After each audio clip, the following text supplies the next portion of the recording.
ولسونو پښتونخوا قدرمنو کتونکو زه عرفان ابراهیم یم. دا وخت زه د خوازخیلې په بایپاس باندې موجود یم، چېرته چې د بایپاس د متاثرینو لخوا دغه بایپاس چې دی هغه بند کړی شوی دی. قدرمنو څو ورځې مخکې د دې بایپاس افتتاح شوې وه، په دې باندې تقریبا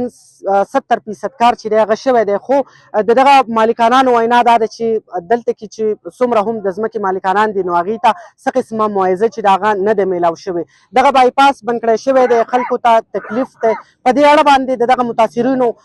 نظر اخلو چې هغوی څه موقف لري او ولې دا بایپاس چې دی هغه بند کړی دی. موږ هر دفتر ته تللي یو د خوازخیلې د متاثرینو درد تکلیف ورته وړلی، خو حکومتي خلک چې کم دي ځکه ټول خلک دا خبره کوي چې دا زموږ په پاټ نه ده، په کار دی دې کې وجه دا راغله چې لاول پکې پیسې نه وې، اوس چې پکې 45 کروڑ روپۍ رالې نو کمشنر صاحب وایي چې دا سیکشن 4 په یو ټایم شوی دی، یا به هغه فیګر پوره کوئ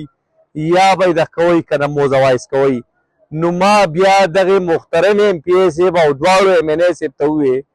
چې دا موزوایز خو زه نشم کولی، دا خو تاسو له قوم دغه درکړلی مینډیټ درکړلی، په کار دی چې تاسو لاړ شئ د حکومت په کور کې دا جنګ د دې خلکو دا کومه مقدمه چې دا کوي. ملکنډ نواخله او تر کالامه پورې خلکو تکلیف و، د خوازخیلې په بازار کې به ډېر زیات ټریفیک و، نو په شورو کې خلکو په کار کې هېڅ دغه نه دی اچولی، رکاوټ نه و اچولی، او خلکو خپل باغونه لیدل تکې تیار باغونه او د هغې هغه مدنیان دومره دي چې نن سبا هغه مدني حساب کړی شي نو معاوضې مطابق دومره نه ده لکه معاوضه چې دا ډېره کمه ده،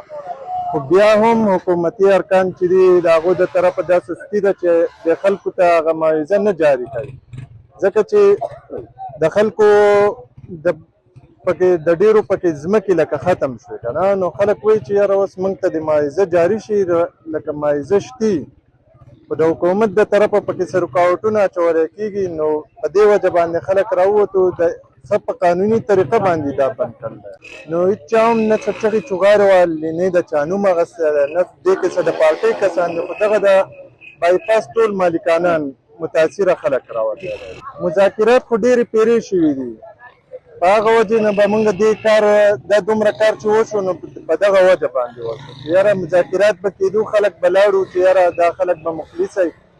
خو هغه مذاکرات به هسې هغه خلکو د پسپا کولو دپاره نو اوس که په دې باندې حکومت خو یو قسم قبضه لګول لکه بله خبره دا ده چې په دې کې اوس د مذاکراتو څه جواز نه پیدا کېږي، بس جواز پکې دغه دی چې د خلکو حق راغلی هغه د هغو ته میلاو کړی شي، جو دغه مذاکراتو آخري نتیجه ده.